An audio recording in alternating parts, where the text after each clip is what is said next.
పరిశుద్ధ గ్రంథం బైబిల్లో చెప్పారండి, నేనే సత్యమును జీవమును మార్గమును. సత్యమైన దేవుడు, జీవము గల దేవుడు, మార్గమునిచ్చే దేవుడండి. మార్గం అంటే పరలోకం అండి, సత్యం అంటే నిజము, యథార్థమైంది, నిజదేవుడండి. మరి ఆ పరలోకం మనం వెళ్ళాలంటే మరి ఇక్కడ మనం ఎలా పడితే అలా బ్రతికేస్తే ఆ పరలోకం వస్తుందంటారా? ఇదంతా అదృశ్యమైందండి. మరి దృశ్యమైన దానికోసం మనం ఎదురు చూడాలండి, శాశ్వతమైన దానికోసం. ఇక్కడ చూడండి, నరుడి ఆయుష్ 60-70, అధిక బలం ఉంటే 80, ఆయాసమే దుఃఖమే అండి. మన కోడళ్ళు కూతుళ్ళు కొడుకులు అండి, మనకి ఒక నైరుతి మూలలో ఒక గది తీసి పెడతారండి. మనం వృద్ధాప్యంలోకి వచ్చేటప్పటికి మనము మూలన పడుకుని ఏదో రోజుని మనం ఈ భూమిని విడిచిపెట్టి వెళ్లే రోజు ఉందండి. కానీ శాశ్వతమైన జీవితం ఉందండి, అదే మన గ్రంథాల్లో ఉంది, స్వర్గం అండి, అదే పరలోకం అంటారండి. మరి ఆ పరలోకం చేరాలంటే మనం ఇక్కడ ఎలా పడితే అలా బ్రతికేస్తే వస్తుందంటారా? చూడండి, మనకి ఓ చట్టం ఉందండి, మన దేశానికి, మన రాష్ట్రానికి. ఆ చట్ట ప్రకారం మనం జీవించాలండి.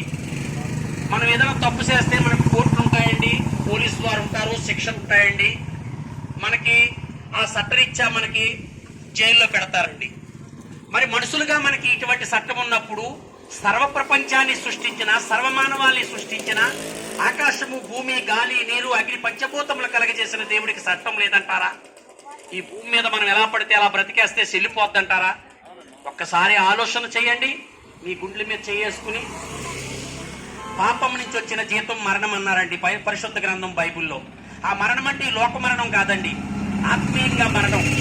ఈ లోకంలో మనం ఏం చేసినా చెల్లిపోటు అవ్వచ్చండి. మనము ప్రజలకు తెలియకపోవచ్చు, కానీ దేవుడికి తెలుస్తుందండి.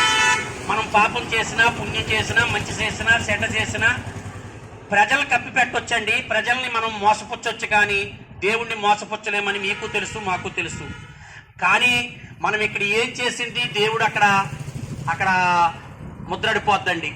అక్కడ ఆయనకి అంతా గ్రంథంలో రాసుకుంటారటండి. కాబట్టి మనం ఎలా బ్రతికింది, ఎలా చేసింది ఆయన యొక్క గ్రంథంలో మనకి లిఖితం అయిపోద్దండి. యేసు ప్రభు వారు మత్తయి సువార్తలో చెప్పారండి, కుడి పక్కకి గొర్రెలు, ఎడం పక్కకు మేకలు పిలిచారండి. కుడిపక్క గొర్రెలు మరి ఎంతో చక్కగా వాళ్ళు దేవుడు ఆజ్ఞను అతిక్రమించకుండా చేసిన వారికి పరలోకం అండి. ఎడం పక్కన ఉన్న మేకలకి వాళ్ళు దేవుడిని అతిక్రమించారు కాబట్టి వారికి నరకం అండి. ఆ నరకములో అగ్ని ఆరదు, పురుగు సావదండి.